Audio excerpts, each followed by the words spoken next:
عمرك رديت على مكالمة وخليتك تتمنى إنك مردتش عليها أصلا؟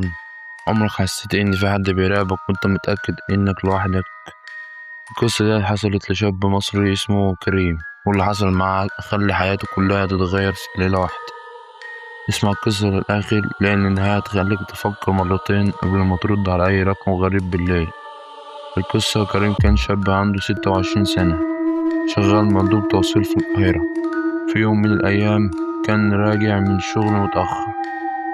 الساعة كانت قرب الاتنين بالليل، الشارع فاضي والجو ساكت بشكل غريب. وهو سايق الموتوسيكل رن تليفونه، رقم غريب. في الأول تجاهل المكالمة، لكن الرقم اتصل تاني وتالت ورابع. مستغرب رد وقال ألو.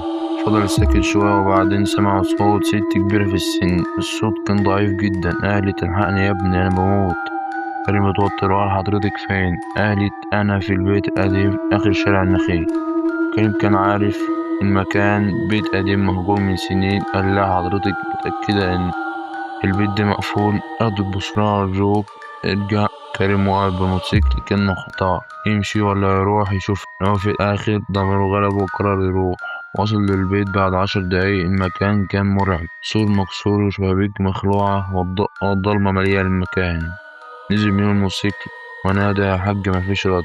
قرر النداء برضه مفيش حاجة، لكن فجأة سمع صوت حاجة بتخبط. كان حد بيمشي. طلع شاف الموبايل ودخل البيت. الأرض مليانة تراب والهوا تقيل. كل خطوة كان بيحس إن في حد واقف وراه، والسلم كان بيهتز. الصوت كان جاي من فوق، بدأ يطلع درجة درجة. فجأة الموبايل رن، نفس الرقم. رد بسرعة. الست قالت بصوت مرعب: شوفوا. كريم اتجمد مكانه. قال: انت فين؟ ردت: انا تحت. قبل ما يكمل قفل الخط. قلبه بدأ يدق بسرعة. بص حواليه نفسه، الدور التاني كان فاضي، مفيش حد. لكن فجأة سمعوا نفس الصوت وراه: انت جاي ليه؟ استدار بسرعة، ملقاش حد، لكن لمح باب أوضة مفتوحة سنة صغيرة. من جوه كان في نور خافت. قرب ببطء. كل خطوة كانت أصعب من اللي قبلها. ولما بص جوه اتصدم. لقى تليفون قديم جدا على الأرض وشغال وبيعمل اتصال، نفس الرقم اللي كان بيكلمه. مسك التليفون ولقى آخر مكالمة خارجة كانت ليه هو من ثواني. فجأة الباب اتقفل بعنف.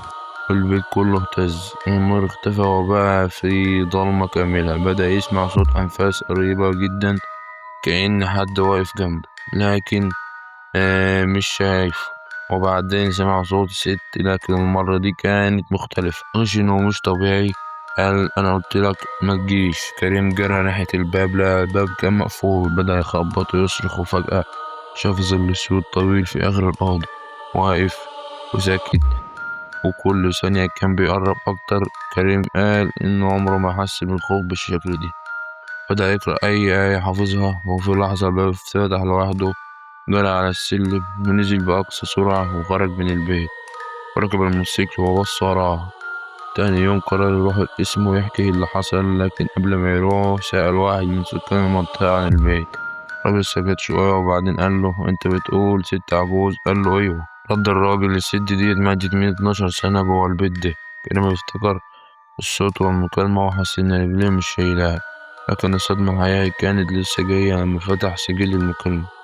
ملقاش الرقم موجود أصلا، كأن المكالمة عمرها ما حصل، ولا أي اتصال ولا أي أثر ولا أي دليل، غير حاجة واحدة بس: صورة اتصورت بالغلطة وهو جوه.